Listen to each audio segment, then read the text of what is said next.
Agora, na sua televisão, o programa que você aguardava. A Cadeia da Prece, Jesus, mais perto de você. As palavras de Neemias, filho de Racalias, e sucedeu no mês de Quisleu, no ano 20º, seria novembro, dezembro para nós aqui.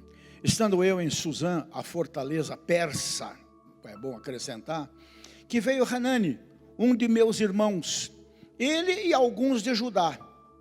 E perguntei-lhes pelos judeus que escaparam e que restaram do cativeiro e acerca de Jerusalém, que estavam a uns 1.500 quilômetros de distância.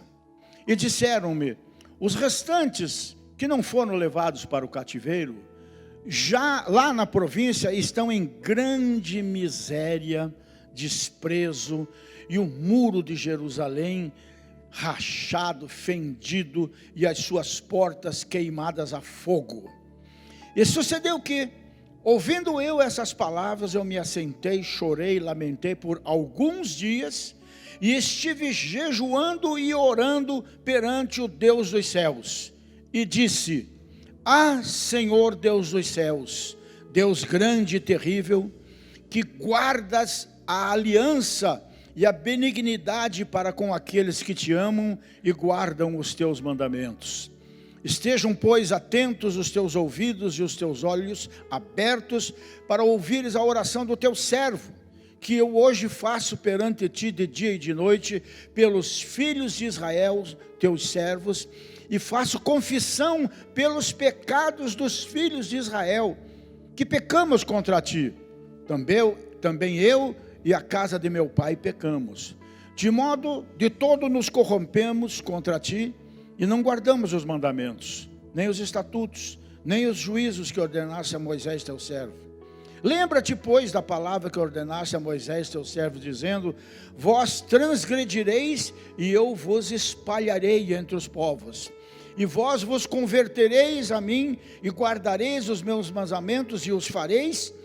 Então, ainda que os vossos rejeitados estejam no cabo do céu, de lá os ajuntarei e os tornarei e os trarei ao lugar que tenho escolhido para ali fazer habitar o meu nome. Estes ainda são teus servos e o teu povo, que resgataste com a tua grande força e com a tua forte mão. Senhor, estejam, pois, atentos os teus ouvidos à oração do teu servo, e a oração dos teus servos que desejam temer o teu nome, e faze prosperar hoje o teu servo, e dá-lhe graça perante este homem. Então era eu copeiro do rei. Amém?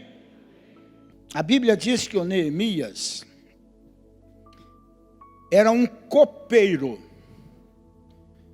Quando você olha assim, copeiro, não era ninguém, era um funcionário qualquer, lá no palácio do imperador Artaxerxes. Não é assim, na verdade. Ele já não era mais escravo, mas ele era um alto funcionário dentro daquela hierarquia do palácio do imperador Medo-Persa, o Artaxerxes. Um copeiro significa que é um homem encarregado num palácio, e bota palácio nisso, era ele que organizava e provia a mesa do rei, e se tornava um homem de mais confiança do que o ministro da fazenda de então, porque ele também era o homem que experimentava toda a comida e toda a bebida antes do rei comer, porque era muito comum naquele tempo envenenarem os reis. Então, isto posto, só para vocês se acharem, vamos assim dizer, porque falar de Neemias é gostoso, não é difícil, mas é muito complicado, porque tem muito material para se falar de Neemias. E eu gosto muito de pregar sobre Neemias, mas para pastores, para lideranças. Tanto que eu mesmo escrevi aqui no verso 5, bem grande ali em cima, oração do líder, porque é uma oração de liderança. E de qualquer maneira, Todos que estamos aqui hoje somos líderes de alguma maneira. Em casa, no trabalho, numa repartição, dentro da igreja, né, em qualquer outro departamento e assim por diante. De uma maneira ou de outra, exercemos um tipo de liderança, somos formadores de opinião. De um jeito ou de outro, vamos ser líderes, se somos muito jovens agora, ou qualquer coisa parecida assim, né? Então, como o nosso culto de oração, hoje quero começar com vocês uma coisa que desde quando veio a pandemia, acho que há 3 anos, já vai para 4, né? Eu desconfio. Nós nunca mais fizemos, que são nossas correntes de oração.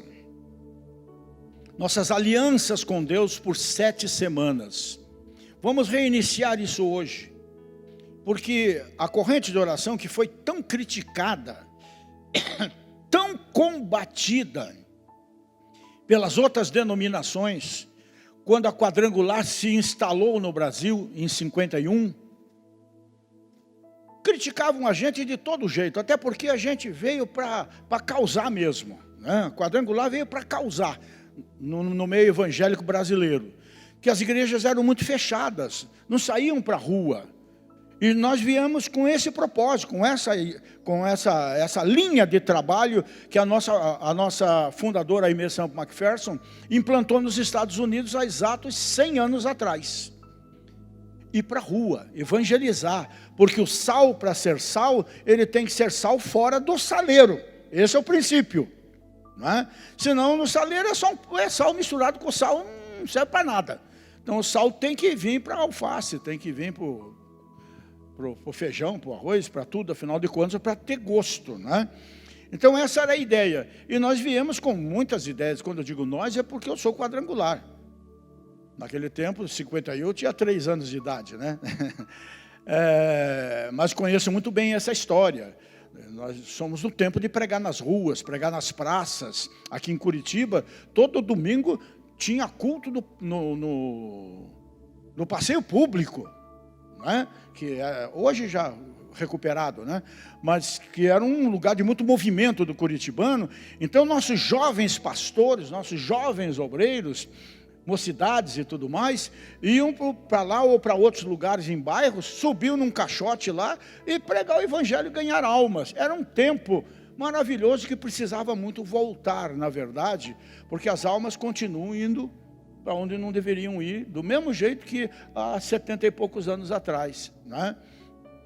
E nós viemos com um programa de rádio, que igreja nenhuma tinha.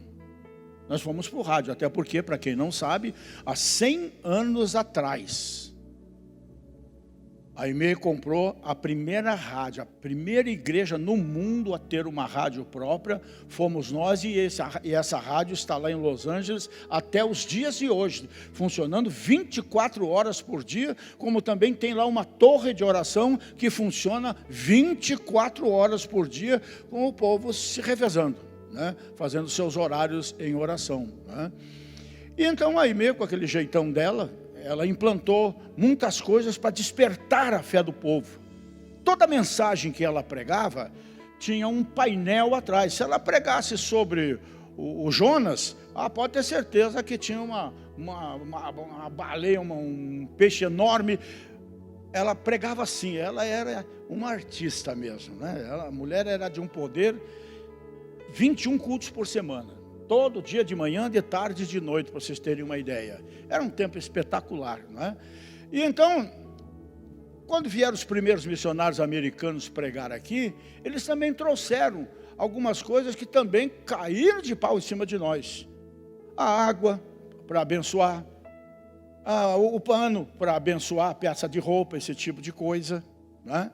E as correntes de oração, levando o povo a se compromissar com Deus, a provar a sua fé, o seu desejo real de receber um milagre para a sua vida e fazer algo por isso, algo que Jesus já pagou o preço, mas que nós temos que alcançar. A Bíblia é cheia de condicionais. Se você fizer, diz o Senhor, eu faço.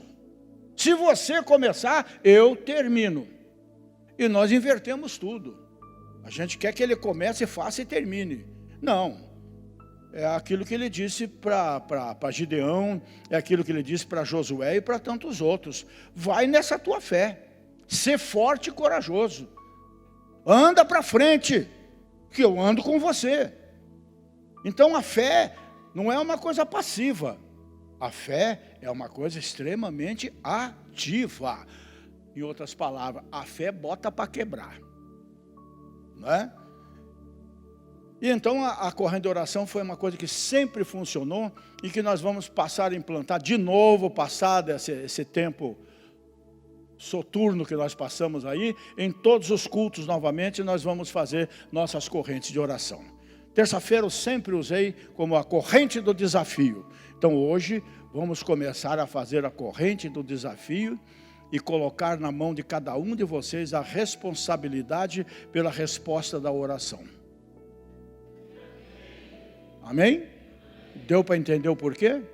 Ah, mas isso não está na Bíblia. Então, se eu chamar um mudo aqui e cuspir na boca dele, está legal. Se eu enfiar os dedos no ouvido do surdo, está legal. Se eu cuspir no chão e fizer um pouquinho de lama aqui e passar no olho do cego, posso. Posso porque está na Bíblia. Agora, orar por um copo d'água, que eu já fiz isso muito tempo, muitos anos nos meus programas de rádio, que ia para o Brasil inteiro, e a gente ouvia testemunhos grandiosos. Quer acreditar, acredite, não quer, não acredite. Cachorro sarnento era curado, vaca doente voltava a dar leite, poço seco voltava a dar água, tudo isso documentado com cartas e testemunhos. Por quê? É uma questão de fé. É uma questão de fé, não é crendice, não é misticismo. Jesus nunca foi místico e, no entanto, ele fazia muito mais coisas do que essas, com certeza. Então, destrave a tua fé. Você não precisa caminhar pelo misticismo, mas você precisa caminhar por fé e não por vista. Então, as coisas vão acontecer na sua vida. E Neemias era um homem assim. Neemias era um homem de oração. Neemias era um homem que acreditava não apenas em Deus, mas acreditava no seu trabalho, né? E nós aprendemos muito com essa oração de Elias aqui no começo. Gostaria que você lesse o livro inteiro de Neemias, é maravilhoso. O livro de Neemias nos ensina sobre visão, sobre coragem, sobre liderança, sobre fé, e um desejo inabalável de honrar a Deus através da sua conquista.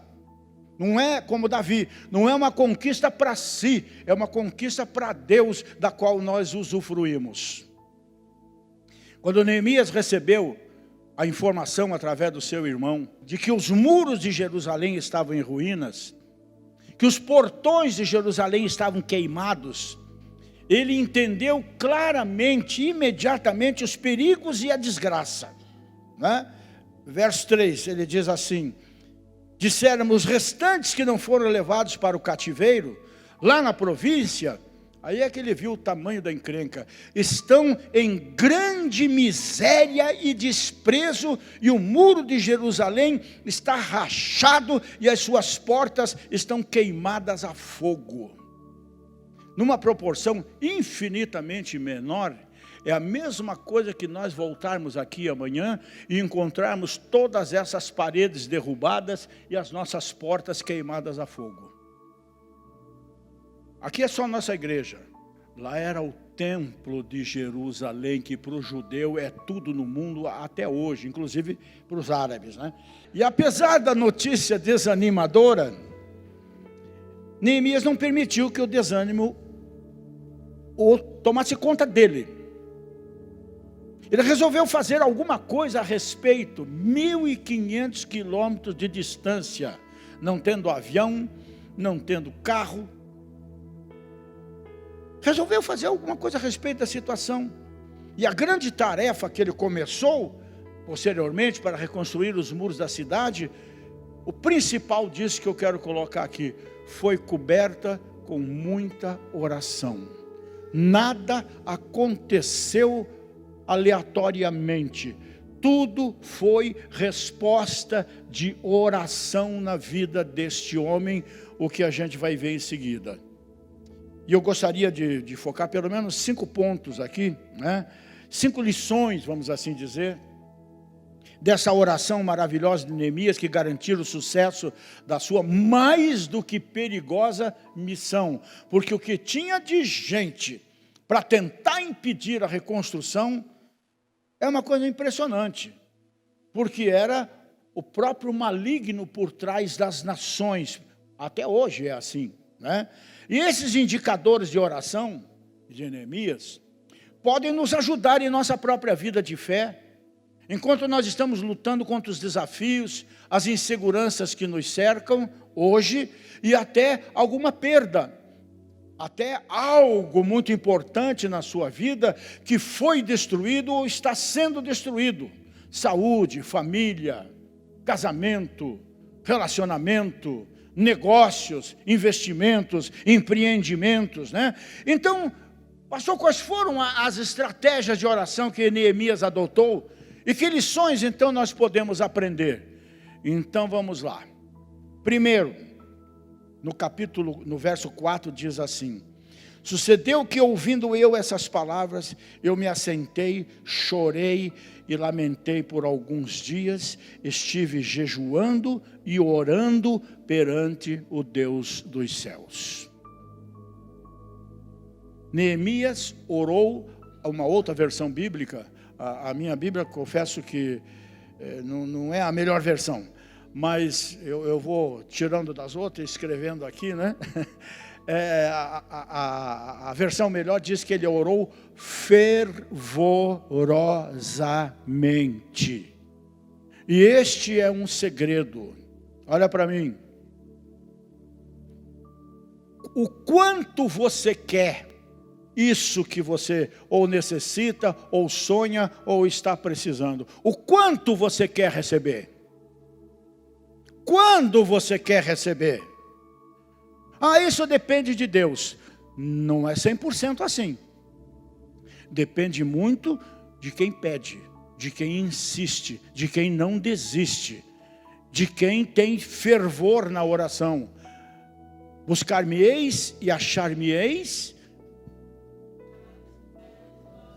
quando me buscardes de todo o vosso coração. Então, é a oração insistente, é a oração de todo dia, e não é a oração do cordão de sapato, como eu costumo dizer. Hoje o sapato, o teu ainda tem, você é velho, hein? Ainda tem cordão, né? Aquele que você bota o pé em cima da mesa, ou do vaso sanitário, saindo do banheiro, e enquanto amarra o sapato, faz a tua oração. Essa oração não funciona. Você tem que investir algum tempo. A sua mente, o seu coração, colocar o seu desejo, a sua necessidade diante de Deus, o teu desafio. A Bíblia diz que quando Neemias recebeu a notícia angustiante sobre os muros de Jerusalém, ele lamentou, ele chorou, ele ficou triste, ele ficou inconformado, como Gedeão ficou, inconformado por alguns dias, e então ele só chorou. Não, quem só chora, não chega em lugar nenhum. Ele chorou, jejuou e orou, é o que nós lemos aqui. Ele também orou fervorosamente, né? Dia e noite, pelo seu objetivo. E qual era o seu objetivo? A sua nação, representada como Israel é até hoje, na história humana, no templo de Jerusalém, que tantas vezes foi destruído, porque esse povo sempre foi muito ingrato, para ser bem honesto, muito indecente com Deus, né? Em resposta às orações fervorosas de Neemias, interessadas de Neemias, Deus deu a ele estratégias militares. E esse é um grande segredo da resposta de Deus para a oração. A coisa não vem pronta no teu colo. Ele te dá estratégias, te qualifica, te inspira, te mostra o caminho para que você vá e faça.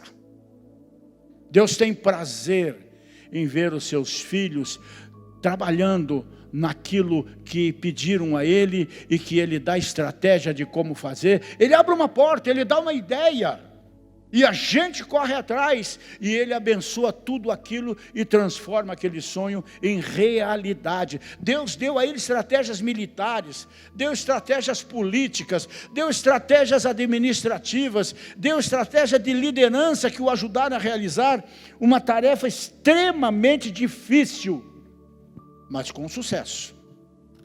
No versículo 11 está escrito assim: Ah, Senhor, estejam, pois, atentos os teus ouvidos à oração do teu servo e à oração dos teus servos que desejam temer o teu nome. Temer não é ter medo. E faze prosperar hoje o teu servo e dá-lhe graça perante este homem. Então era eu copeiro do rei. Ele estava pedindo que Deus estivesse com ele, porque ele estava sempre na presença do imperador. E naquelas circunstâncias, humanamente falando, naturalmente falando, a única pessoa que poderia ajudá-lo era o imperador. E ele, apesar de ser um homem de confiança, era apenas o copeiro, não era o general do exército. Alguma coisa precisava acontecer para que essa ajuda viesse até ele. E nós nunca devemos esquecer que o favor de Deus está sobre os seus filhos em todos os momentos. E quer uma prova? Você está aqui hoje. Era para você ter levado um balaço, ser sequestrado, uma bala perdida, ser atropelado, ter sido vítima de alguma coisa ruim aí fisicamente, e no entanto Deus te protegeu, te guardou, e nós estamos na casa dele nessa noite. Sabe, são essas pequenas, grandes coisas que nós temos que reconhecer. Então, gente, Neemias recebeu guarda-costas, está na Bíblia, cartas de recomendação para passar pelos governadores de todas as províncias, nesses 1.500 quilômetros que ele haveria de rodar, de andar.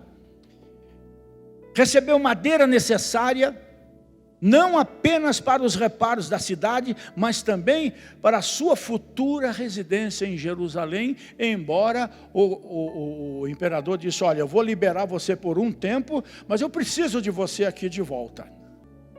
Neemias também havia orado pelo sucesso, pela provisão, pelo jeito de sair dali sem ter que sair pela porta dos fundos. Portanto, quando o rei perguntou a ele o que ajuda ele queria, é dito que Neemias, isso é maravilhoso, não se precipitou. A Bíblia diz aqui que ele orou antes de responder ao seu rei. O que você quer, Rogério? Eu quero um carro novo. E estou morrendo de alguma coisa que eu não sei. Ou qualquer coisa parecida assim. A gente tem que ter prioridades na vida. Se a gente atirar para todo lado, a gente só vai tirar pena, mas não vai abater pássaro nenhum. Tem que ser certeiro, tiro certeiro, e a oração é um tiro certeiro. Então ele pediu um favor, para que o seu empreendimento, vamos assim dizer, fosse bem sucedido. E em resposta, o Senhor deu a ele um sucesso incrível, além do que ele poderia ter imaginado. Um homem sai de uma terra distante para encarar o templo do Senhor na sua terra, todo despedaçado, sem eira nem beira, sem lenço e sem documento, aparentemente falando. E no entanto, ele tem um sucesso assim absurdo, né? Então eu pergunto a você nessa noite: você precisa do favor de Deus hoje? Você tem algo que precisa urgentemente ser resolvido na sua vida? Parece impossível? Então peça ao Deus dos impossíveis.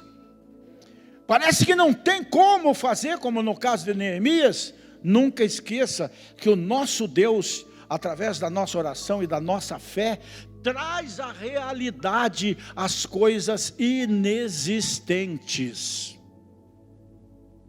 Ah, pastor, isso é muito mesmo. Para nós pecadores é muito mesmo, mas pelo amor que Deus tem a você, a mim, a humanidade que ama a Ele, como Ele diz aqui, que tem uma aliança com Ele, é pouco, porque Ele quer dar muito mais. Ele quer dar muito mais. Você tem clamado ao Senhor para ser bem-sucedido no que você faz? Seu estudo, seu namoro, seu noivado, seu casamento, seu emprego, seu salário, seus empreendimentos, seus sonhos e assim por diante. Está disposto a continuar orando a respeito desse tipo de coisa até o teu último dia ou até Jesus voltar? Dependendo da tua resposta, é que você terá a sua resposta. Ah, mas quem sou eu? O Moisés disse a mesma coisa. O Moisés disse a mesma coisa. Deus disse para ele: Moisés, você vai a Faraó, vai fazer segundo eu te ensino. Você vai encarar esse homem, você vai tirar o meu povo do Egito depois de 400 anos. E então o Moisés simplesmente diz ao Senhor: ah, Senhor, mas quem sou eu? Eu sou até meio ruim para falar, não sou...